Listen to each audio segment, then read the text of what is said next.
Hello, everybody.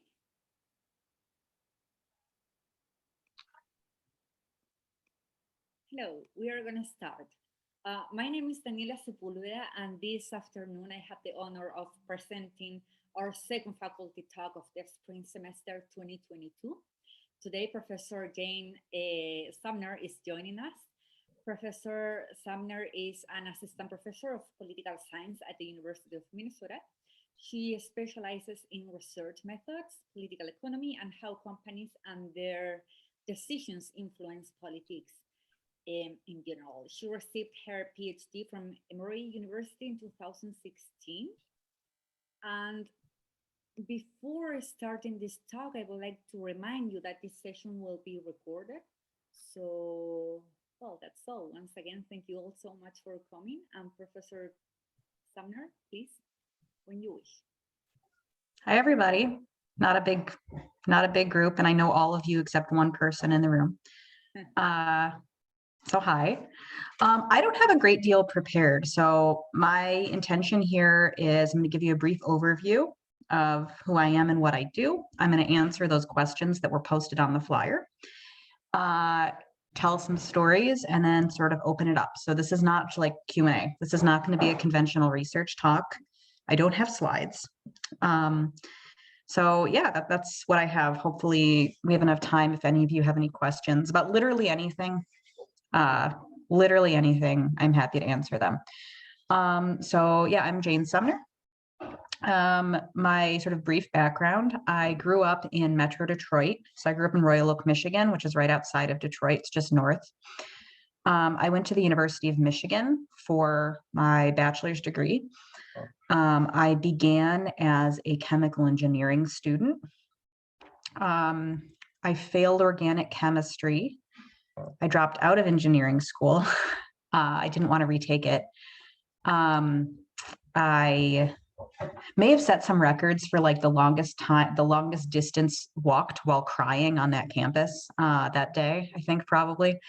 At that point, I very briefly became a political science major because I had to transfer into their version of CLA, which is called LSA. And I needed to complete a bunch of prereqs or not prereqs, but like distribution requirements. So I did that in poli-sci for a semester. And then my mom urged me to look at something else other than poli-sci. So I became an actuarial mathematics major for about a year. If you aren't familiar with actuarial mathematics, it's insurance math. It's a really uplifting field where you try to use math to figure out how likely it is people are going to die at any point in their lives. And, everyone dies at some point in their life, but, at specific points. I then failed a statistics class so badly that I didn't go to the final.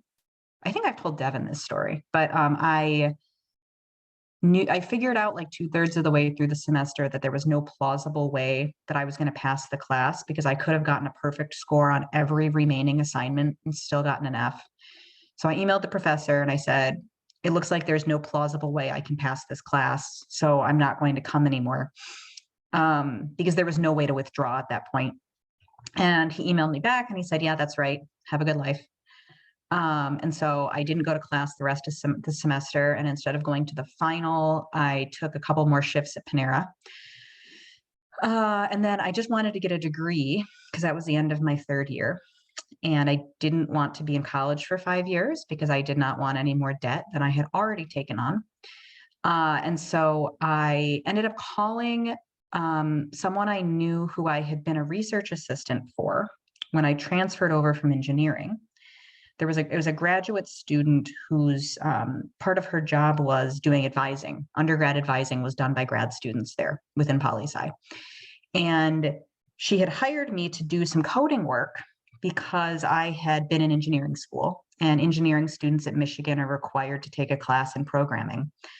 And so she hired me to do some really basic coding work, and she'd left at that point. So I called her crying again. and said, hey, you have all my transcripts and you know how this works. Is there any feasible way I can graduate in a year with any degree? I really don't care. I just need to graduate somehow in a year. And she went through my transcripts and she went through the course catalog. And like 3 hours later, she emailed me like a list of classes. And she said, just sign up for these classes. And then the next semester, she's like, take 15 credits of poli-sci. And I was like, all right. So I signed up for those classes with no particular interest in any of them. They were just sort of a series of classes that would fulfill all the requirements of a poli-sci major, because I had a bunch of poli-sci credits here and there. And so one of the classes I took only because it was 3 credits in world politics, which is what they call IR at Michigan. And it met at night because I was working during the day. And it had no title and no professor listed at the time. And it ended up being a 3-credit senior seminar on the politics of international finance, which is not something I had any background in. And the class, as I remember it, was 19 male econ majors and me. I think my memory of this is a little bit exaggerated. I have since mentioned this to the professor of the class, who's now a good friend of mine, and he says it was not actually 19 male econ majors and me, but I think he's lying. So I ended up taking this class. It freaked me out. 3 classes in, I was pretty convinced I was going to fail it again, and I just couldn't handle getting another really bad grade, because in addition to getting a C- in organic chemistry and failing a stats class, I got a D in a math class. I got a lot of C's. I think going into my last year, I had like a 2.8 or something GPA. And I thought I was probably going to go to a for-profit law school because I just didn't know what else I was going to do, or I was going to continue working as a receptionist at a law firm because that's what I was doing at the time. And so I enrolled in this class and I was convinced I was going to fail. And so I went to office hours, which is something I hadn't really done in undergrad, because I thought that going to office hours was just yet another way to identify myself as someone who was dumb and didn't know what I was doing. No one explained to me how office hours worked. And I already felt really out of place there because I don't know how many of you are familiar with the reputation that the University of Michigan undergrads have, but they are exactly as bratty and spoiled and terrible as you might believe. Very wealthy. And I was not, did not fit in very well. And so I went to office hours and I said, basically I realized there was no way I could drop the class and graduate, because this schedule had been so precision engineered to get me out of there in a year. So I started going to office hours and, said, I think I'm going to fail this class. I can't fail this class and graduate. Can you help me? And so I just kept going to office hours and he worked with me one-on-one. And at the end of the semester, I was really interested in the class and the material. And I went to the professor in office hours and I said, I think this paper that I'm writing for this class is really promising. Can I continue working on it? And he said, it's not really promising or interesting at all. But would you like to work on something else? And I said, sure. And so we started working on a directed study where we were co-authoring a project, which was mostly him actually doing the work and then like me periodically reading stuff and like trying to figure out what research was. And at the same time, earlier in that semester, the middle of the semester, I got an email from advising that said, we actually messed up your audit and you're 2 credits lower than we thought you were. You need 2 more credits to graduate. And so I ended up sending in my resume to do a thing that was researching for credit. Because they needed people. And I ended up matched with this guy named Hans Knoll, who's actually at Georgetown, but he was a fellow at the time at Michigan. And it turns out he hadn't wanted a research assistant. And he had flippantly said to the guy assigning them, okay, find me someone who's taken linear algebra and knows 2 programming languages. And, then I'll take someone. And so I found out months later that I was just kind of actually like a weird spear in Hans's side, like accidentally. where Michael, the guy who'd been assigning them, was like, "Hey, Hans, look what I found." And so Hans gave me a book, and it was like, "Learn R." And he's like, "Take this book, read it, learn, come back." And so I did. And so these two things are happening simultaneously. And I was going to graduate, go to a for-profit law school because my LSATs weren't good and my GPA was bad. And I was working at a law firm, and the lawyers took me aside and said, "Don't go to law school." And I said, "Why?" And they said, "You will never, ever make enough money to pay off the debt. Law school is an extremely bad deal now." And so I didn't know what I was going to do. And then a couple of my professors took me aside independently and were like, "Hey, have you considered going to grad school?" And I said, "I don't know what that means. I don't know what you're asking me." And so they very patiently, each of them, two or three of them independently, sort of sat me down and explained. And so that's when I decided to get a PhD. And so I did graduate with a 3.1 with no honors. Sometimes I joke, only half jokingly, that I didn't graduate with honors. I graduated with contempt. They just sort of wanted, like, I'm shocked I graduated, actually. I almost dropped out a couple of times. And I think it was just sheer inertia that I didn't, because they just sort of re-enroll you unless you tell them not to. And I just guess I didn't want to fill out the paperwork. So yeah, I took a year off after I graduated. I was actually going to dig up this picture from my graduation, but I forgot. It has one of my best friends from middle school and me at our commencement, which I only went to because Obama was our speaker. And I just, like, I didn't want to go, but then I had to. And so there's a picture of me and Cooper, and he's like got so many cords around his neck, he can barely walk.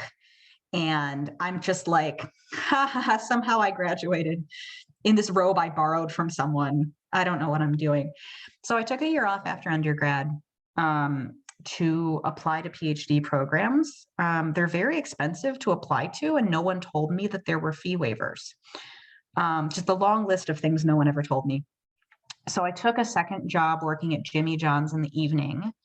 So I was working as a receptionist during the day, and I was working at Jimmy John's at night, and saving up enough money to apply to grad school. And then I started applying to grad school. And I essentially just like asked the people who had told me to go to grad school to make a list of places for me to apply. And they did. And then I cross-referenced their lists and sort of collated them. And that's where I applied. So I applied to like 16 programs. And the guy who I was co-authoring with, whose name is Andrew, he's at Michigan State now.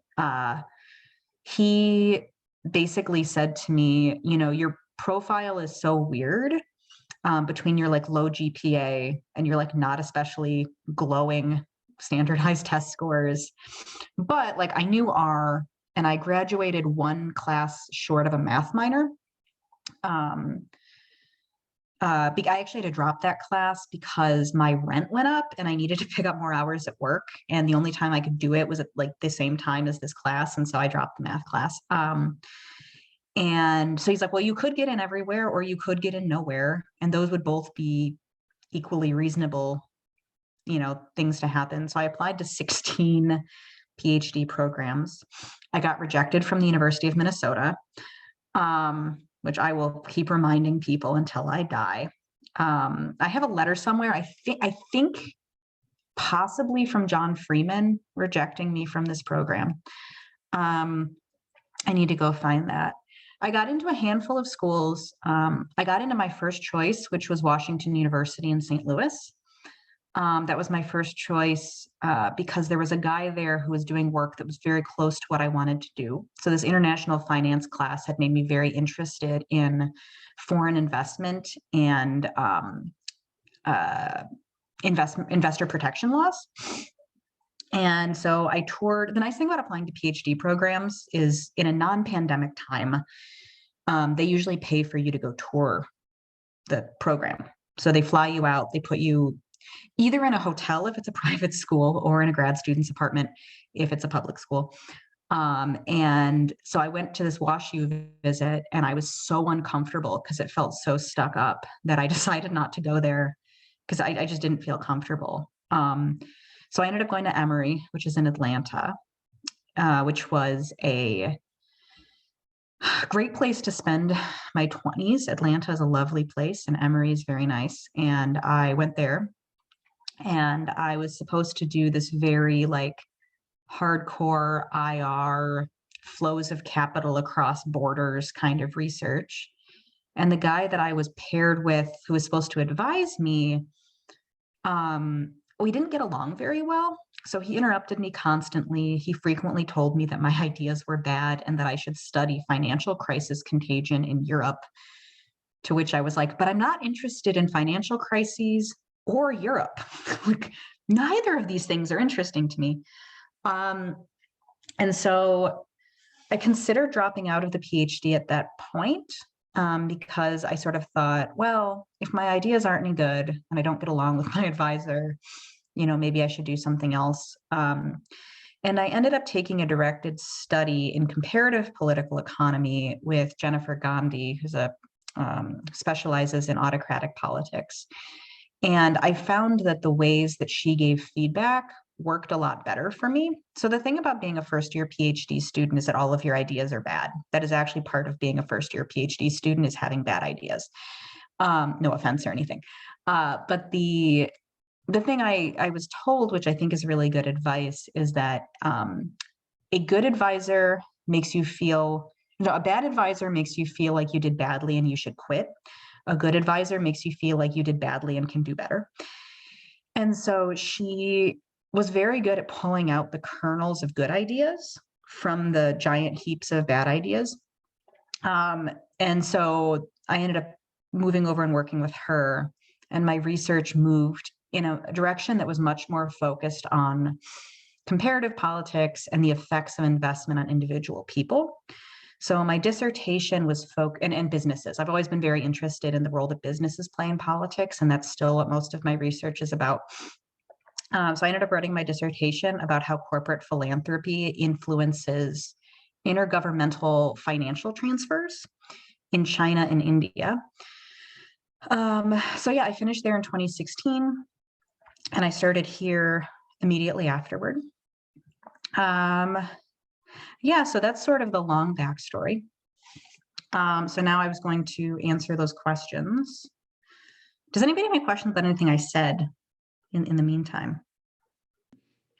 Oh, dear God. Hi, Devin. Heyo. So you mentioned, obviously, that you had, I'll say, a tumultuous relationship with your main advisor. Yeah. What were the strategies that you used to kind of cope with the difficulties of having, I guess, a harsher advisor, or an advisor that really wasn't clicking with the way you learn? I mean, I ran away. That was my main strategy, was I found another advisor. In the short term, actually, I spent a lot of time. So I ran marathons in grad school. That was like my main hobby. And I found that running was very helpful for me psychologically, dealing with my anxiety, but also just as like a physical way to process all of the terrible feelings I had every time I met with my advisor. But a lot of it was I just found another advisor. It didn't work out for me. And so I ended up moving over to someone who on paper has a lot less in common with me, but her mentoring style was much more suited to, I guess, the way that I received feedback. So like, there's a difference between like the feedback someone gives you and the method by which they give you that feedback. And so the guy I was originally working with, both his feedback didn't really work, and also the method of giving feedback didn't work, because he'd like read a paper and then he'd write like, revise or something at the top. And it's like all of it, like literally the whole thing, or like small parts of it.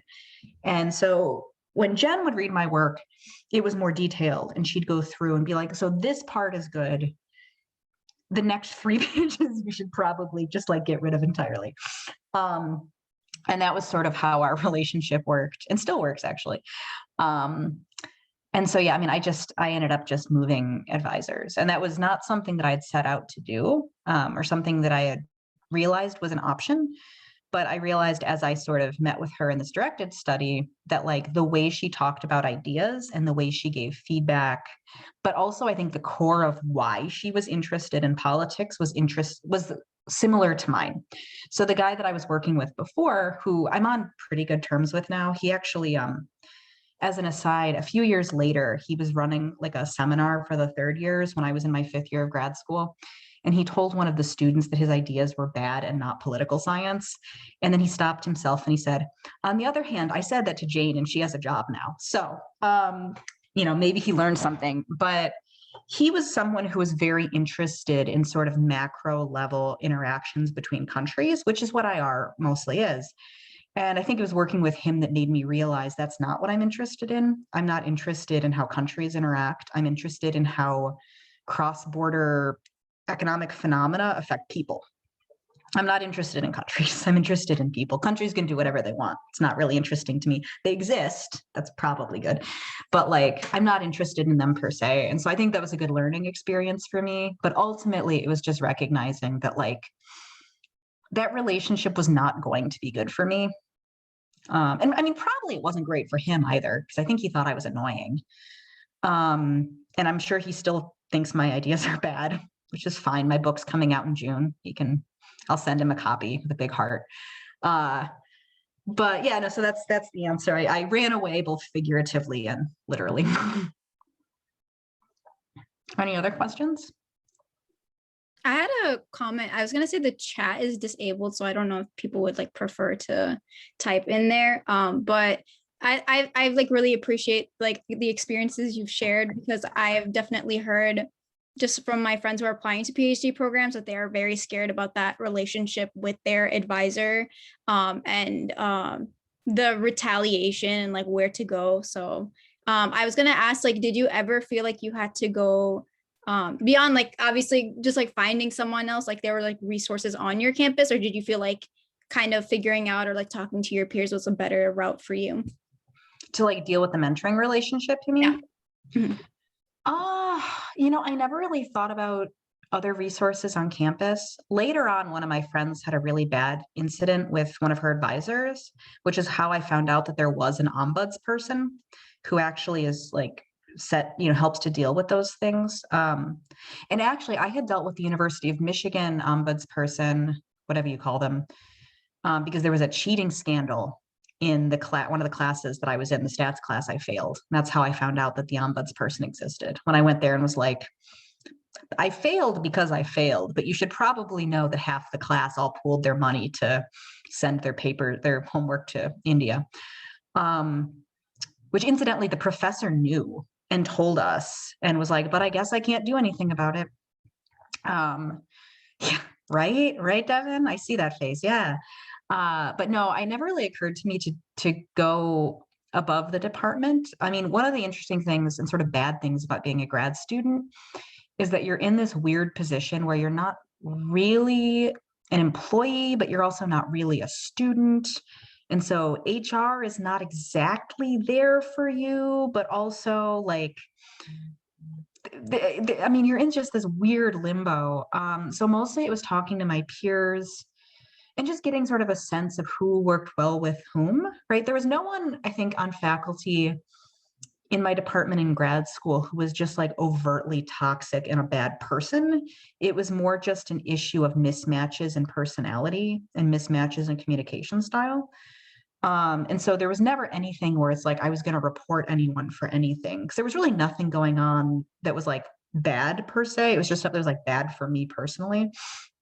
So no, it was mostly just talking to people, realizing that, talking to different professors and sort of trying to figure out who I worked well with and who I didn't.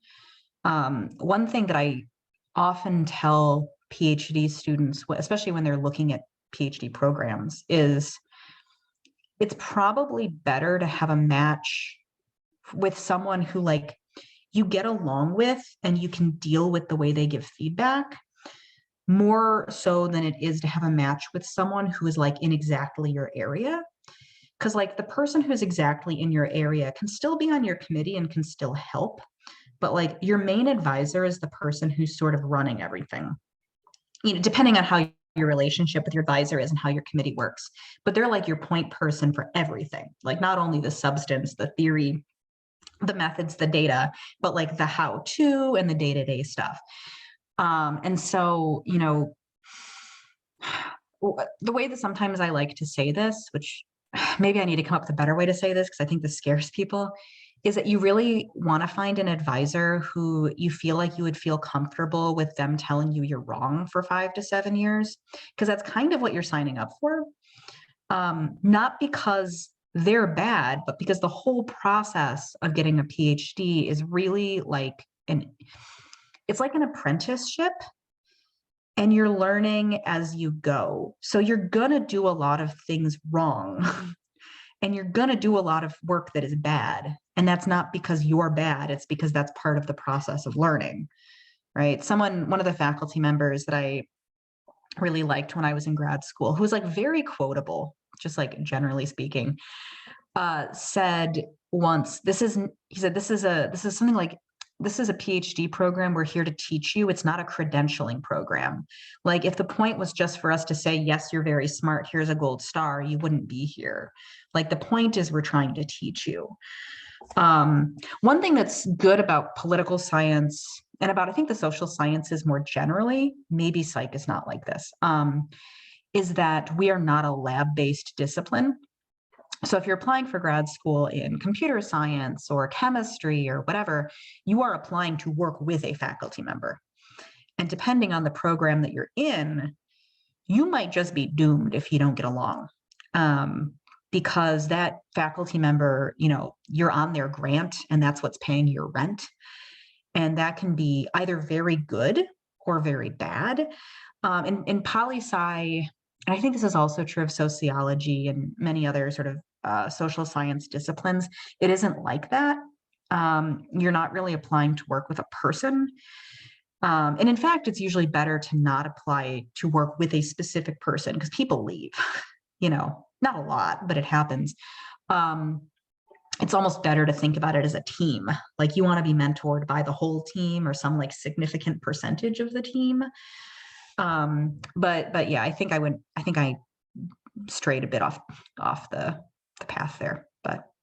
That was really helpful. I think you like addressed parts of that earlier, but hearing that perspective was really helpful. I was also just gonna ask, I know that you said that you took Hindi in the past. I was just wondering, yes. And you talked about like, now I can see like the connection of like the area studies. Like, I guess what led you to, I guess, focus on that region more specifically?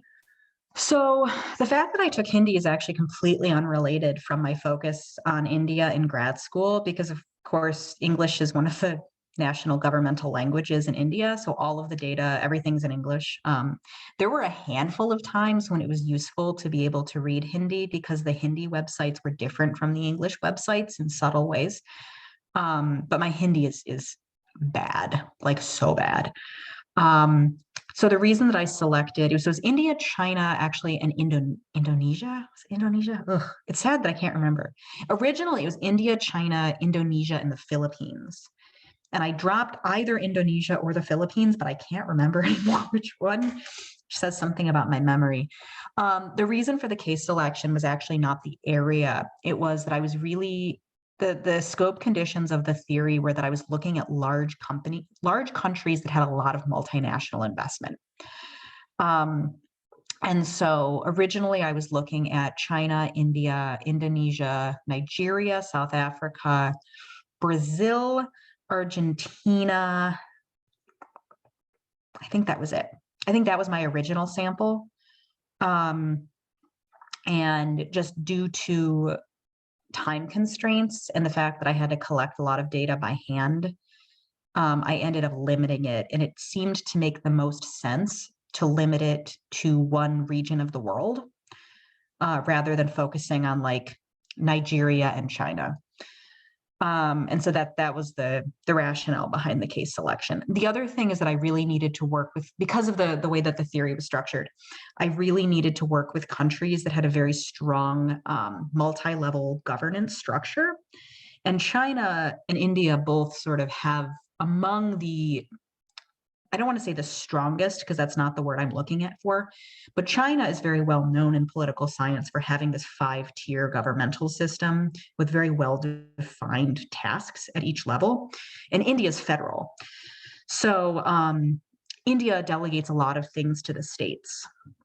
And so that was really helpful for me. I mean, that's also true of Brazil and Nigeria, but the data was also very good. But actually, it's completely unrelated to the fact that I took Hindi in undergrad. Yeah. Any other questions? Yeah. I have 3 very short questions. The Yeah. first one is, in how many years did you finish your PhD? 5. 5. Oh, that's fast. I feel that. They gave us 5 years of funding, and so I got out in 5 years. Okay, the second question, this can be a very cliche question, but it comes from a person that is in her second PhD year. And is where, in the bad moments in the PhD, where did you find the strength to keep going, you know, and not leaving the program? And the third question is, in general terms, were you happy doing a PhD? In reverse order, I don't think anyone's happy doing a PhD. There are good moments and bad moments, but I think that just by necessity, it is such a transitory period where, not transitory is not even the right word. It's a period of great transition where you are sort of constantly receiving negative feedback. Because like I said, that's sort of just the nature of the thing, that you're learning a lot of stuff really fast and you're trying to develop the ability to do research really fast. And so I think that the nature of the thing is it can be quite negative. And then depending on the program you're in, sometimes the social dynamics can be really nasty. I actually have no idea what it's like here, but we had some pretty nasty social dynamics in my grad program with people who are very competitive, even though our funding wasn't competitive. Whatever the opposite of competitive is, that's me. I'm just like, if you try to like race me, I'll just sit down. Like I'm not interested in that.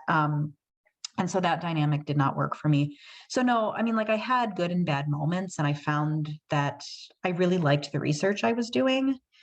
And that sort of kept me going. I think it's really important, or it was really important for me. And this goes back to the advice I got to change my topic. It was really important to me to study something that I found extremely interesting, because grad school sucks a lot at a lot of points. And actually, I mean, academia does as well, in the sense that you get a lot of negative feedback. It's sort of, I don't want to say it's rare to get positive feedback, but the nature of the enterprise where you're submitting stuff and getting stuff rejected, especially where for journals, like rejection is probably the modal outcome. You know, you get a lot of just a lot of bad feedback constantly. And so I don't know anyone who really enjoyed grad school. I did, so that the things that really helped me, apart from really finding my research question interesting, and I'm finally returning to doing more research on corporate philanthropy, which is something I'd put off for a long time because there's no data. But now I finally sort of have the time and the bandwidth to think about that. I had a very, very good relationship with the advisor I ultimately had, that I settled with, Jen Gandhi. She is just like the best person.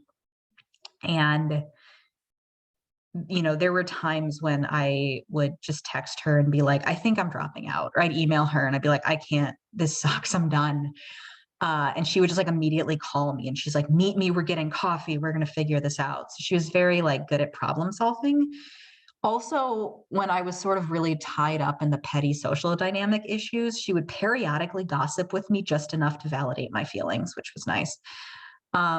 So she was very good. And I think the other thing that was really important for me then, and actually still now, is having other hobbies and things I cared about. Because part of grad school and academia is that just negative feedback constantly. You know, it's not like every day, but like, you know, it's sort of more frequently, I think, than not, the feedback you receive is critical in nature, if not negative. And so I think it was important for me to have other outlets and like aspects of, I don't want to say like ways that I judged my worth, but that's kind of what I mean. Like if you put all of your like self-worth in the like my job or like research basket, then when you get that negative feedback and it's like your paper's bad, your paper was rejected from this conference, you know, sometimes reviewers are actually cruel. Then like if that's your whole self-worth, like that's terrible. And so if you have other things you care about and that you work on and that you know, spend time improving, then when you get those things that suck, you've still got this other thing, right? So I was really into rock climbing when I was in grad school. I'm getting back into it now, actually. And I, like I said, I ran marathons and half marathons. And the nice thing about, I mean, running is not for everyone by any means, but the nice thing about running is that if you train for a race, they give you like, you can just download a plan. And it's like, on this day, I do this. On this day, I do this. And I like structure and plans because I have very poor executive functioning skills, like most of the time. And so I tend to plan everything out ahead of time. And then all I have to do is like stick to the plan. And so the great thing about running, although there is now, if anyone's, I'm really into powerlifting now. That's really my new passion in the last 5 years or so. There's a program called Couch to Barbell that is like a Couch to 5K program, but it takes you from not being able to lift basically anything to being able to like do all the powerlifting moves with the barbell, which is cool. But the great thing about those is not only does it give you something else to care about and something else to try and something else to like see progress. Yeah, I can write that down. I've actually been using the Couch to Barbell, the third section of their programming, which is just barbell, because I recently left the CrossFit lifting gym that I've been at for the last 5 years, and I needed new programming, and it's only $20 for the whole audiobook and all the programming. And I was like, great, I'll do that. But I think these things gave me another, like just another thing to care about and try to do and measure progress and like see success. So like the more thing, like I was knitting, you know, stuff like that, like other things where you can kind of see measurable outcomes. I'm really into growing food now. So like gardening, you know, vegetable gardening. And it's sort of a similar thing where it's like, if you have a really bad day at work, it's like, oh, but my tomatoes look okay. Oh, but like I'm faster than I was 3 months ago, you know? And I think that's really helpful. I mean, now I have kids and that's also a good distraction, right?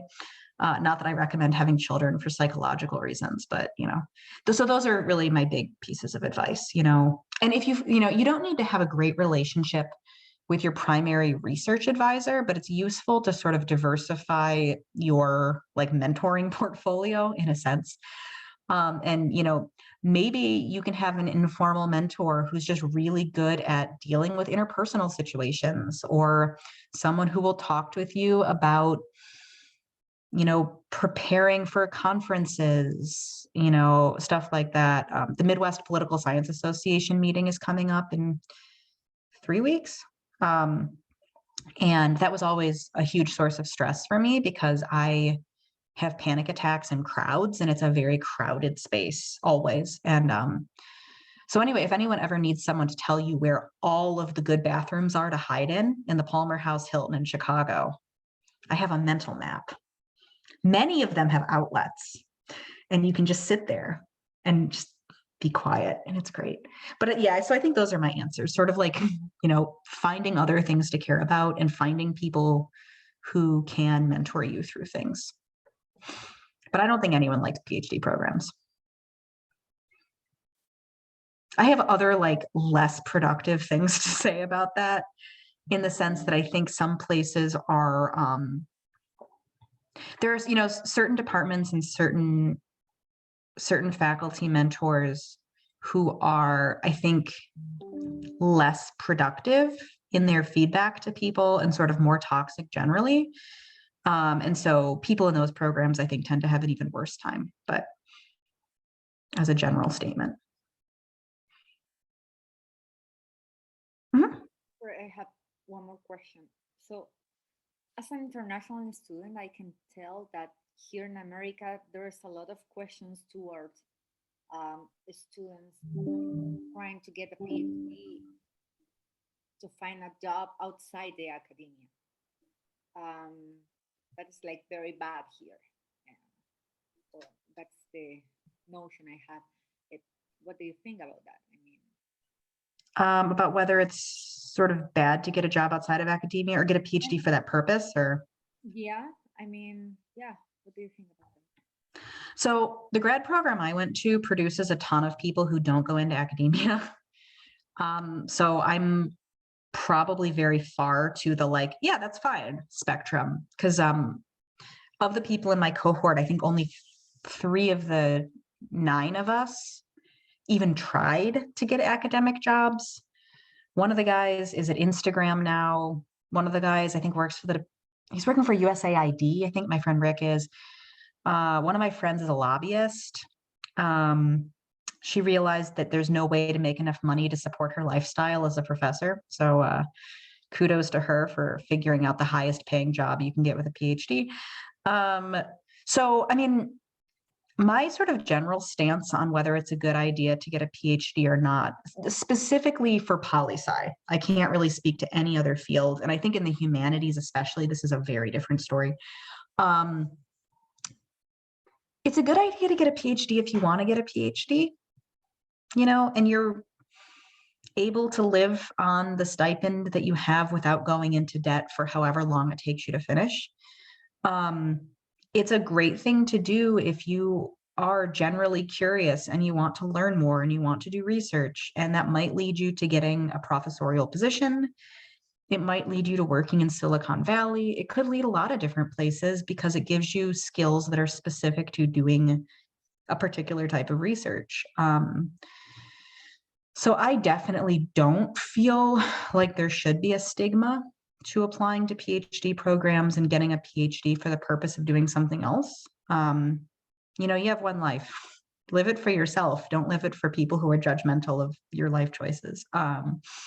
There are a lot of people who will never be pleased what you do, no matter what you do. So, I think haters gonna hate, I think is the way that's phrased, right? So, right. So that's I have absolutely no issue with that. Like if students work with me and they want to do something else, I think the important thing there is to make sure that the professional goals that you have, like what you want to do, is aligned with the work you're doing in grad school. So like, you want to work toward having the profile that will put you in the best position to do what you want to do when you finish. And that might be different depending on what you want to do, right? So if somebody wants to go work at Pew or some other polling firm, well, then you're going to want to design a dissertation that really highlights your ability to do survey research, right? There is a certain set of conferences you're going to want to present at. Similarly, if you have someone who wants to go into academia, but really wants like an R1 position versus really wants to be at a liberal arts college, that's going to lend itself toward different kinds of portfolios that you want to work toward developing. My friend Rebecca, who became a lobbyist, like she had a great relationship with her advisor and told him in like her 3rd year that she had no interest in academia. She just wanted to make money. And he said, great. Okay, so let's, set up your prospectus and your whole plan in a way that's not geared toward like publishing it, because you're not going to do that. That's not your goal, right? So how do we set this up so that you can be successful? And I think that's really the key. Question in the chat. Oh, how do prelims work? Do most people pass? Oh boy, that's a loaded question. So in this department, I can only tell you how the methods prelim works because that's that's the subfield I'm in. But like generally speaking, the way that prelims work, and some programs don't have prelims. Some do, some don't. You, sometime between the end of your 2nd year and midway through your 3rd year, roughly, you take some set of exams that sort of qualify you in certain fields, as someone who has attained some level of something. Do most people, so in the methods field specifically here, our sort of goal, since people in this department don't generally want to become methodologists in the sense that they're not interested in like developing new statistical estimators, which same, we really want to certify that someone is like capable of teaching methods classes and like executing the various, component methods competently. Whether most people pass depends on the program and sometimes depends on the subfield within the program. In the method subfield, since I've been here, only I think one person has failed it. The data does not reflect that because the person failed it more than once, so they're in the data more than once. I don't believe most people get kicked out of PhD programs due to their prelim performance. When I was in grad school, one guy did get kicked out because he repeatedly failed prelims. But that's because the point of most prelims are to sort of demonstrate that you understand some body of knowledge in some way. And he basically just wrote editorials instead, like explaining what he personally thought things were. So it was like a very egregious case of failure. Any other questions? Because if not, I can just move on to the next question that was on that poster. All right. What does your professor actually do? God, email, mostly just email. No, so what is I research the role, like the interactions between governments, businesses, and people, generally speaking. So during the semester, I spend probably like half to 3/4 of my time doing teaching related tasks, writing lectures, recording videos if necessary, responding to emails, meeting with students, grading, etc.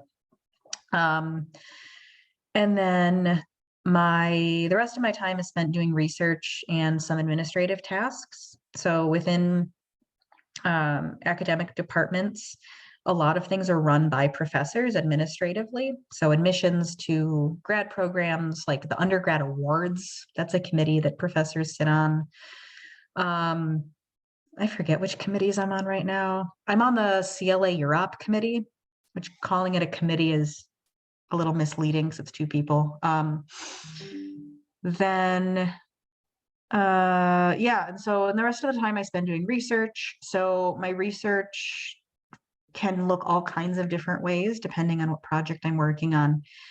So today, for instance, I am working on writing out the 5th draft of a theory for a paper that I'm presenting at that conference I talked about in April. That's co-authored with one of our graduate students, Min Young Kim, and then a student who was an undergrad. She graduated in 2020, Julia DeLuca. And then also I collected a bunch of experimental data over the last 2 semesters for a project that I'm working on with some co-authors about, so the theory project, that's a project about, it started out being the question of like, why do people oppose wealth taxes when wealth taxes are good for most people? And it has evolved into a project about political fatalism. So that's really interesting. Sort of the idea that there are a lot of people who believe that in certain domains, like the policies are just sort of like predetermined and nothing is going to change. And that builds on a lot of work I've done. My book that's coming out in June about corporate power. And so a lot of people on the left in economic issues were arguing, look at corporate political influence and just assume that like there's just no point in pushing because, companies have a strong stake here and they're just not going to let it happen. And then the other project where I was doing data stuff today is about teaching stats, actually. So it's very common in statistics classes, specifically in the social sciences, for people to try to teach using examples that involve body weight as an example. And that builds on actually a lot of teaching, like research on teaching that says that you need to connect it to things people know. And so if you're teaching stats classes, you can't, especially like in a department like this one where there are no real prereqs, like I can't tie it to American politics because I don't know if you all know American politics and so on. So it's very common, and textbooks do this, to like relate things to like students' lives or their bodies. And so I have long believed that weight-based examples are bad for people who've struggled with eating disorders or who have high levels of weight anxiety. And so I finally got some co-authors and designed an experiment that actually is trying to test that, to see if that's true. And so I spent today, part of this morning, doing some work with the experimental data. So we fielded the experiment at 6 different universities in political science methods classes. And so I spent some time going through and processing the data. Something with experiments is you want to make sure that the that it actually is randomly assigned to people. So in the sense that you want to make sure that you actually do have equal numbers, roughly equal numbers of each group, you know, like, so equal numbers of men and women and non-binary people, equal numbers of, you know, various age distributions. And so that's called checking for balance, to see if the groups are balanced along different variables. And so I spent this morning working on that. So that's what I actually do, but really a lot of email. The next question. What was their college career like? It was a dumpster fire. I was so depressed and so anxious, and I didn't know those words really, or that they applied to me. And also I have a chronic disease that I wasn't managing very well because I got sick when I was in elementary school, and my mother had always managed my medication and my diet for me. And then when I got to college, I did not have like the maturity to handle that. And so I was basically often sick, and I was very depressed and very anxious. And so it's ironic that I teach 815 classes now, because I was for sure the student who didn't go to my 815 classes, or like very irregularly. Yeah, I was always struggling with money. I worked a bunch of side jobs. I was like constantly worried I wasn't going to be able to pay my rent. So yeah, I was a mess. That's the short answer to that question. I didn't get into therapy or get on antidepressants until my mid-20s. And if I have like one regret, it's that I didn't go on antidepressants when I was 18. Any questions about that? Antidepressant brands, what are like, ask me anything, my astrology big 3, like, you know, AMA. Let's see. Anyway, Aries, Scorpio, Aquarius. That's the answer to that one. Did they always want to be a professor? I think I already answered that. How can you research with them? I love doing research with students. It is my favorite part of my job. There's like actually no part of my job I enjoy more than like sitting down with students and like trying to make their ideas work and like brainstorming things. So it's like extremely easy to do research with me. The only thing that really bothers me, like, I'm willing to work with students with any, like, I don't care what your background is. I don't care what your like your research interests are. I don't care how qualified you think you are to do the work. I don't care about any of that. Just don't ghost me. That's really the thing, is that so many students will like try to do research with me, and I will try to work with them, and then they just disappear, and I have to chase them down. And it's, you know, and there are differences here, right? So there are some times where like I don't have frequent contact with students, and that's fine. That's normal. That's part of the process. And different students want to have check-ins at different levels. So like some students want to meet every week. Some students we check in a couple times a semester. That's fine.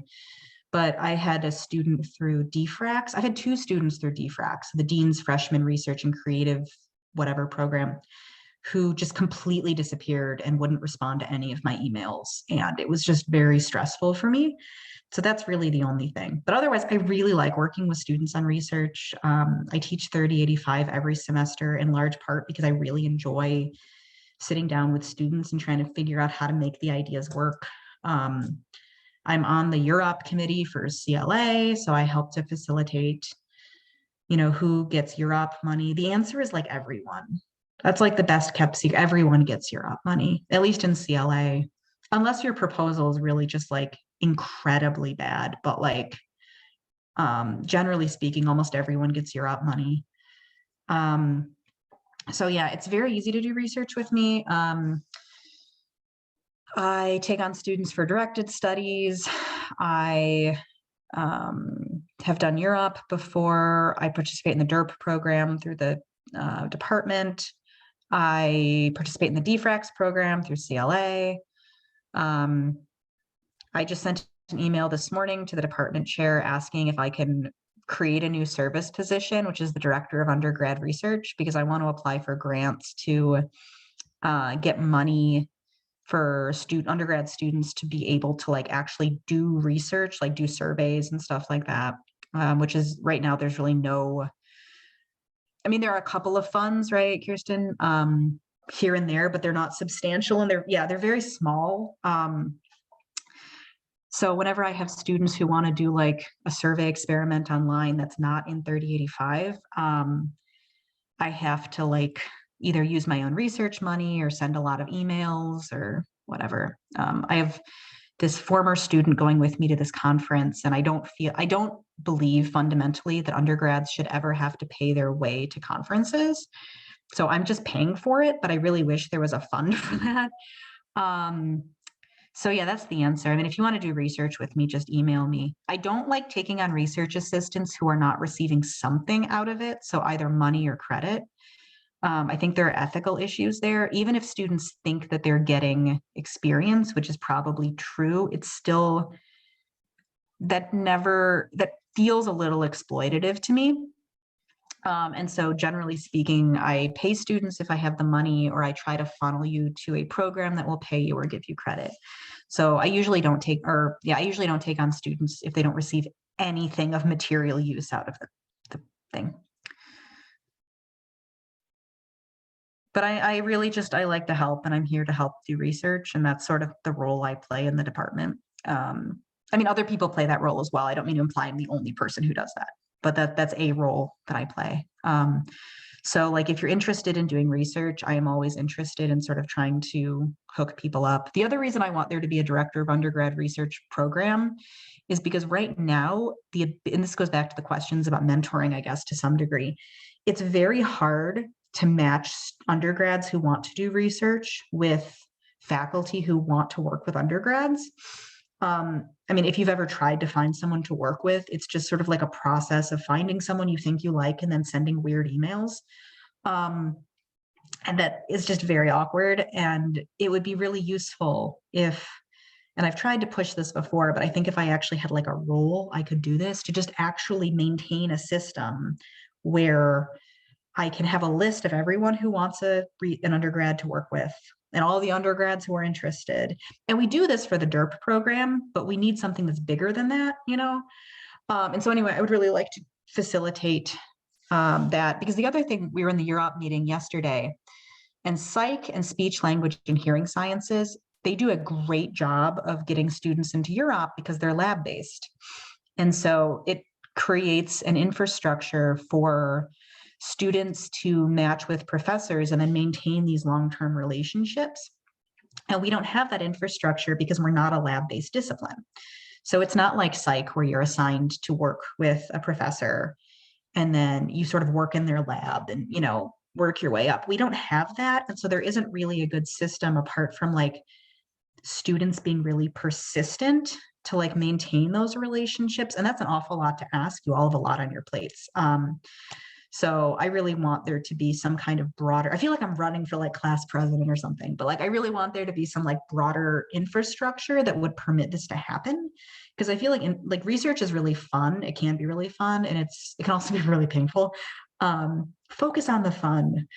And then I think it's just a good set of life skills to know how to do and interpret research sort of going forward. So I really want to work toward facilitating that more. So we'll see if the department comes back and is like, sure, you can do additional service. I kind of can't imagine anyone's going to be like, no, don't do additional service you're not getting credit for. So yeah, any other questions?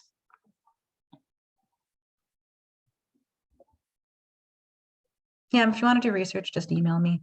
Like Lauren's doing a directed study with me right now. Hi, Lauren. I have documents I need to send you. I'll get you that. No, it's good. It's good. I was actually thinking about you, and I was like, and sometimes these things just take a long time. It's like, I don't want to be like, I'm not trying to say you're ghosting me. You're just working on something that's taking a little bit of time. Yeah, I was thinking about that and I was like, oh no. No.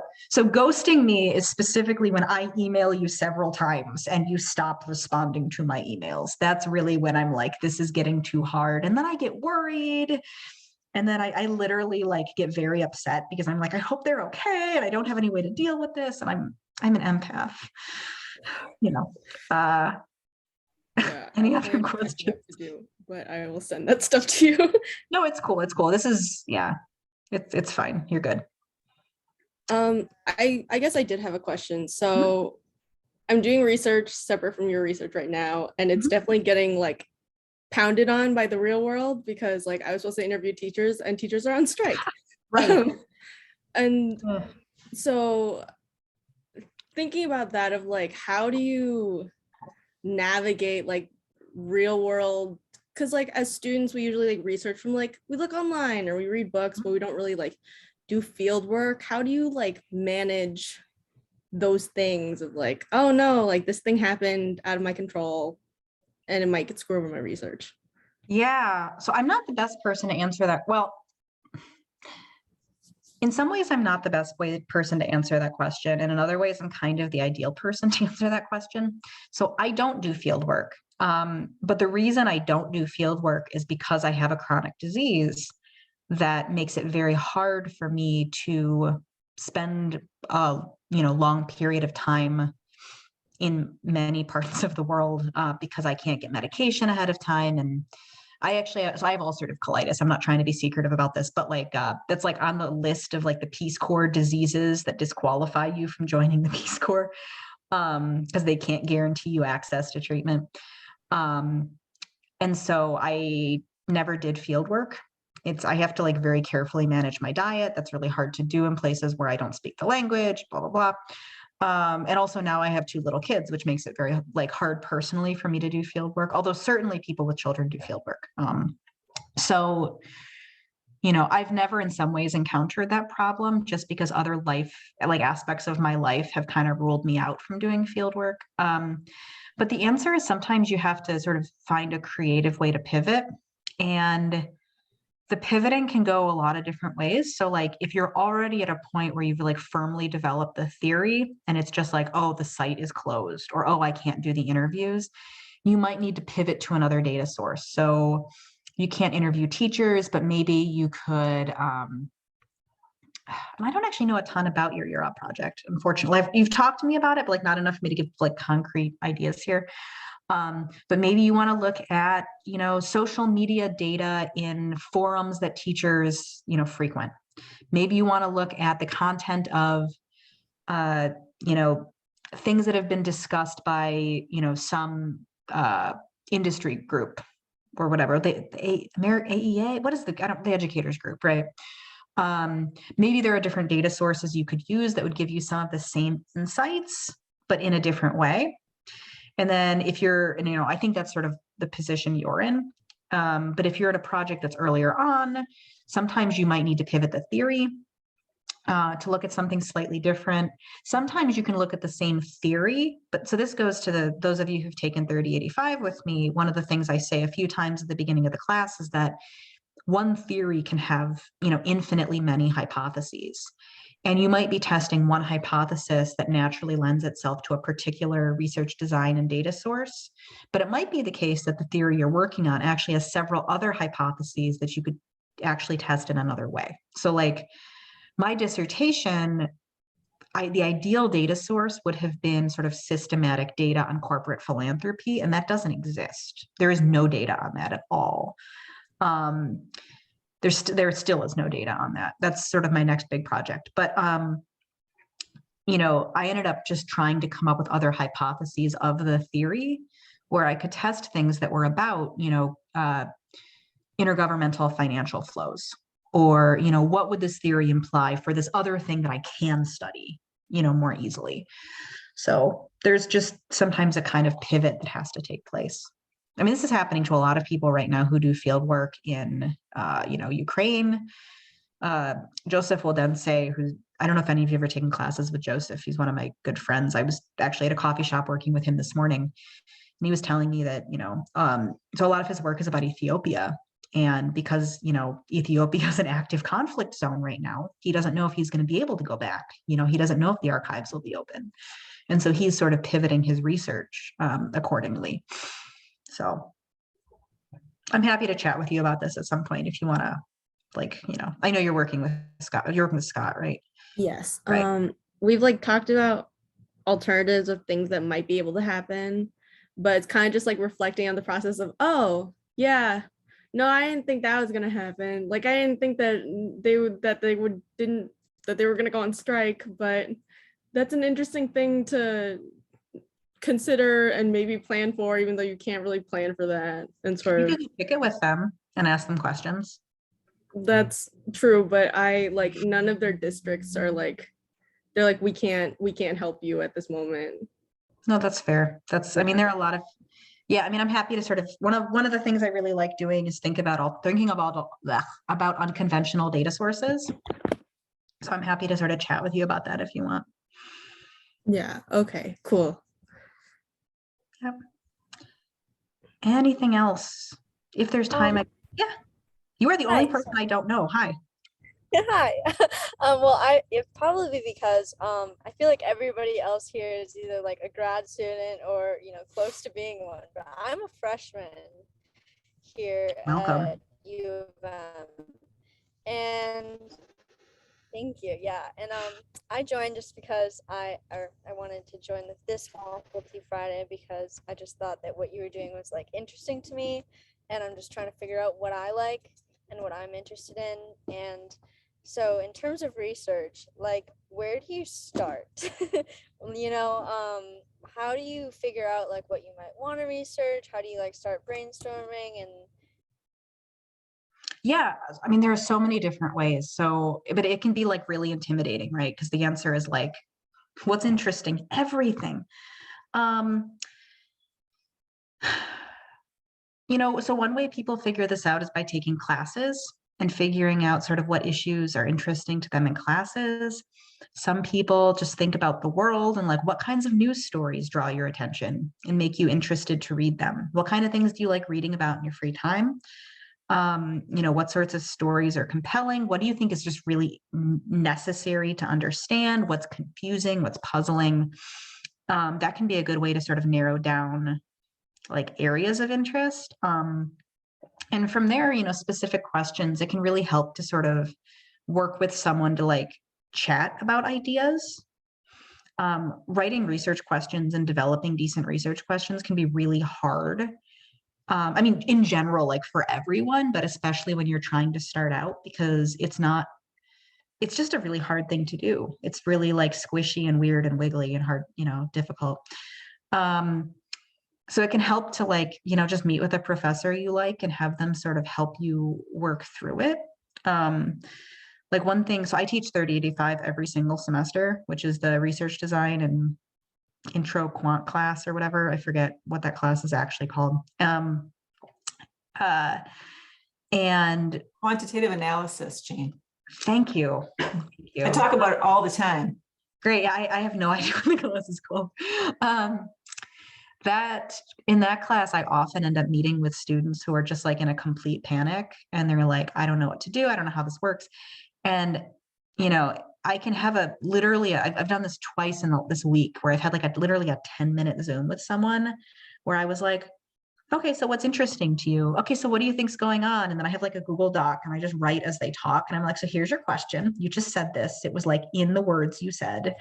And then here's the theory that you just told me. But like, it's hard to think about it in those terms. So if you ever want to talk more specifically, just send me an email. I'm happy to meet with you and chat.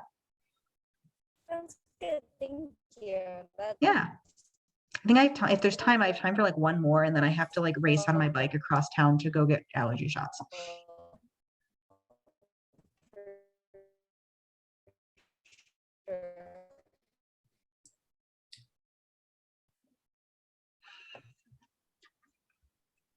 Anything else? Yeah, Lauren, you can go ahead. It's fine. What? Oh, okay. Never mind. Sorry. I guess Danielle, do you have a question? Oh, no, please. Okay, sorry. I don't want to talk over everyone because I asked so many questions. But I guess like, especially I guess for those of us who will be graduating soon, would you say like, I guess everyone's circumstance is different, but would you tell people to like take a break before going to grad school or law school or anything?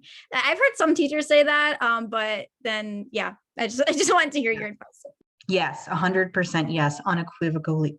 I can't say that word. Yes, 100%. You want to, so I think the problem that some students, like it's hard to know if you're continuing to go to grad school just because school is like a paradigm you're used to, or if it's a thing you actually want to do. And so going and working for a bit is sort of really helpful to figure that out. I mean, I didn't have like a career like in between. I was a legal assistant receptionist and I worked at Jimmy John's. Like, I developed a really strong aversion to mayonnaise while I was working there, and that's all I really got out of it apart from a paycheck, and that's fine. There are lots of jobs where you get a paycheck and you pay your rent, and that's what they're there for. But no, I mean, like, definitely just take some time and make sure it's what you want to do. And for PhD programs, it can be useful to get some like more real world experience and also to develop a sort of different kind of work ethic, because the kind of sort of study skills and work ethic that help you to succeed in undergrad are not exactly the same as in grad school.